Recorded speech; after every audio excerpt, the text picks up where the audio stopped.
Man sauc Elīna Straume. Es esmu salona L-studija īpašniece. Esmu pat arī friziere un vizāžiste. Pirms kāda pusotra mēneša esmu atvērusi šo saloniņu ar pašas un ģimenes spēkiem. Droši vien netipiska rīcība vērt frizētavu vaļā Valmieras centrā, kur apkārt ir vēl 28 frizētavas. Jāpatīk tas, ko tu centīsies darīt, tam ir jābūt tev iekšā, tavam sirdsdarbam, un tas arī ir tāds dzīnulis uz priekšu. Manā draugu pulkā ir arī cilvēki, kuriem es tikai varu nobrīnīties, kur taisa biznesus ne tikai pie mums, bet viņi taisa biznesu arī ārpus Latvijas robežām.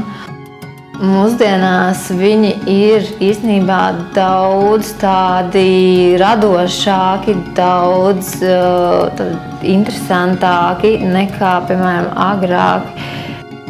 Grib mēģināt kaut ko jaunu, riskēt, darīt, un tas tikai priecē. Žēl, protams, ka daudz arī ar savām zināšanām un talantiem brauc projām, tērē savus talantus kaut kādās Īrijās un Anglijās. Mums Latvijā tomēr tā situācija ir daudz labāka, jo jaunieši grib strādāt, to redzēt, viņi cenšas. Es piemēram, aizbraucu uz kaut kādu automazgātu, tur jauni puiši, tur svētdienas rītā tīri, tur un beržas tās mašīnas. Un tā no vienas puses liekas tā jocīgi, viņam taču vajadzētu kaut kur tur atpūsties vai tur gulēt mājās, bet viņš tur iet, ņemās strādā, un tas tā kā ir pozitīvi. Es uzskatu, ka tieši Latvijas jaunieši ir tādi, kas grib kaut ko darīt, bet viņi varbūt nolaiž rokas dēļ tās mūsu ekonomiskās situācijas. Talants un zināšanas pat varbūt, ka būtu daudz nozīmīgāks nekā tur kaut kāda pieredze, jo ko dot, ka tu 5 gadus esi nostrādājis kaut kur, un neko tāpat neesi tur ieguvis, bet ja tur cilvēks tikko pabeidz skolu un viņš tiešām ir jauns, radošs, talantīgs cilvēks, tad noteikti es domāju, ka es izvēlētos to otro variantu. Protams, ir jaunieši, kas ir tādi, kas neko negrib un tā, bet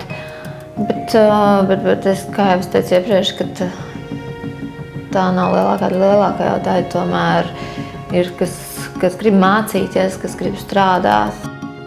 Šie mēdīji ietekmē arī savā veidā to domas virzienu, un tas ir tikai loģiski.